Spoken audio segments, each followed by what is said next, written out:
Hey gang, it's your boy Plant. Today I asked the question, gummy bears, will it ferment? Let's go.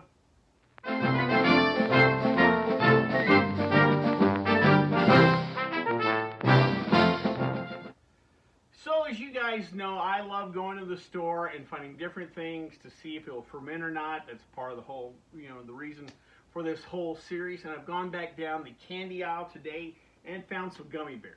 Now, real quick, I do have to give a credit to the guys at the Whiskey Tribe. I was going down one of those YouTube wormholes the other night, and I ran across one of their videos. They suggested a video that had a thumbnail about them distilling from gummy bears. Watched a few minutes of it, and I thought, well, that's absolutely perfect for this series.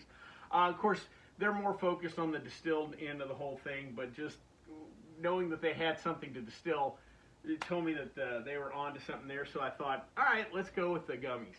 Real quick, as usual, we're going to do a standard 1 gallon batch. I have my fermenter sanitizing right now. We're going to throw in a little yeast nutrient, and if you go back to our Skittles video, I used a little bit of this wine yeast, and I'm just going to finish off the packet with this particular batch. Now, as always, when we want to see if something ferments or not, the best thing you can do is go back to the back of the label and check the ingredients. First, we have corn syrup, no problem. Sugar, no problem. Water, no problem. Gelatin, everything I read, and just my experience with some other things, gelatin's not an issue. Apple juice concentrate, no problem. Right there, it already sounds like we're going to have quite a bit of fermentables, which is definitely what we're looking for. Modified cornstarch should be no problem. The rest of the ingredients are 2% or less, so there's not a lot of these. Citric acid, we've ran into that a couple times before, no issue. Sodium citrate, same thing. Coconut oil, I want to say a couple of the candies, maybe the Skittles had that. That was no problems. The very vague natural flavors, that should be no issue. Fruit and vegetable juice, hopefully a little more fermentable, so that's all right. Carnauba wax, we definitely ran into that with the Skittles, and we still was able to ferment. And then finally, spirulina extract, turmeric extract, and beta-carotene. All three of those for color, all three less than 2%. We should be just fine. Most importantly, what we didn't see in there is anything like a potassium sorbate, potassium nitrate, calcium citrate, any type of preservatives. There appears to be none in there, and more importantly, they tell me this is gluten and fat-free. So all you health nuts out there, this is good for you. One thing I'm doing a little bit different than the other candy videos I've done is, though most of the time I'll do 1 pound of candy in 1 gallon of water and see it ferment. Oddly enough, doing some of these videos, I found that 1 pound of whatever candy, be it peppermint, Skittles, Jolly Ranchers, what have you, does not contain as much fermentable sugar as you would think.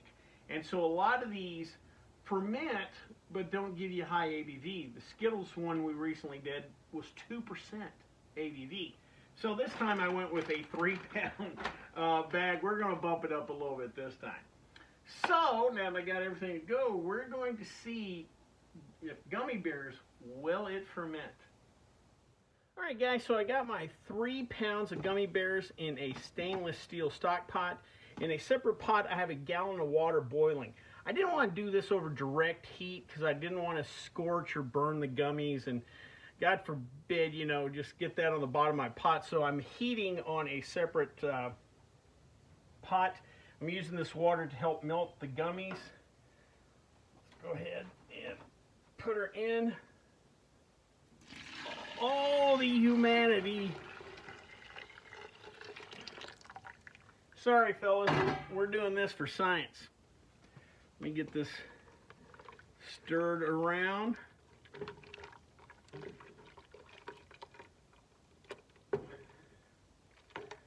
Oh, yeah, they're coming down nice. We see we're starting to get a little color change here. I'm going to keep working this in until I get all the gummies melted down, and then we're going to cool this off so I can throw in my fermenter and pitch the yeast. So we'll come back when we're ready to go into the fermenter. Alright gang, so I got all the gummy bears melted. There were still a few little pieces on the bottom, but most of it got melted through. Luckily nothing stuck or scorched in the pot, so that was nice. Did a gravity reading. We came out at 1.060, which means under normal circumstances 7 to 8% alcohol by volume. Now I got a feeling it might be a little lower than that because the way a gravity reading works is that it's, you know, generally kind of measuring the potential alcohol, what, you know, the amount of sugars kind of in the liquid, you know, kind of the density of the liquid that's affected by generally sugars. Here we're going to have a little wax, we're going to have a little gelatin in there, so maybe not all of that, that's, you know, that gravity reading may be affected by those things, but we still should have quite a bit of alcohol. Let me go ahead, we'll go ahead and add our yeast nutrient. We'll put half a teaspoon of yeast nutrient in there. Probably nothing in there that was going to give yeast, you know, kind of any nutritional value. As I've talked about some of these videos before, if you don't have access to yeast nutrient, a few raisins in there generally is enough nutrient for the yeast. And then I'm going to sprinkle in, let me give this a quick little stir here. And then I'm going to go ahead and sprinkle in, we're using a Lavalin wine yeast. I'll go ahead and sprinkle that in.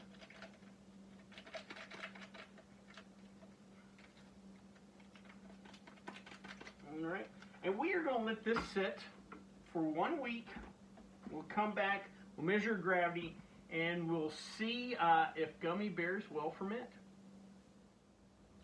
Alright gang, so we've been letting our gummy bears ferment for about a week, so we're going to come back and do our hydrometer reading. We start off at 1.060, hoping to get somewhere around 6, 7, you know, close to 8% alcohol by volume. Let's do a quick gravity reading. Alright.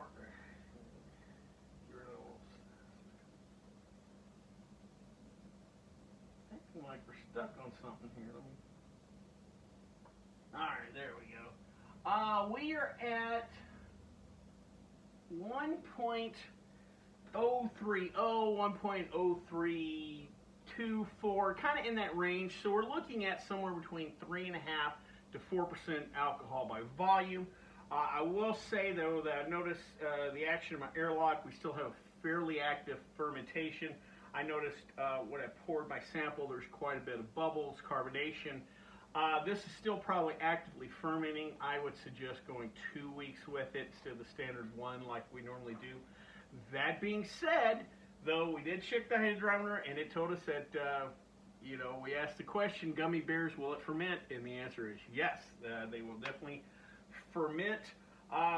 So with that being said, let's give this a try. Let's see what this actually tastes like.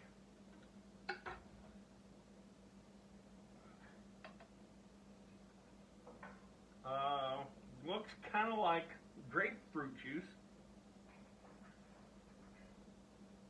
You definitely smell the yeast, so like I said, still an active fermentation, which makes sense then. Let's give it a try.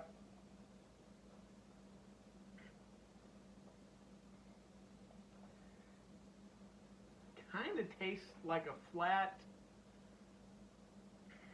citrus soda. It's not lemon lime.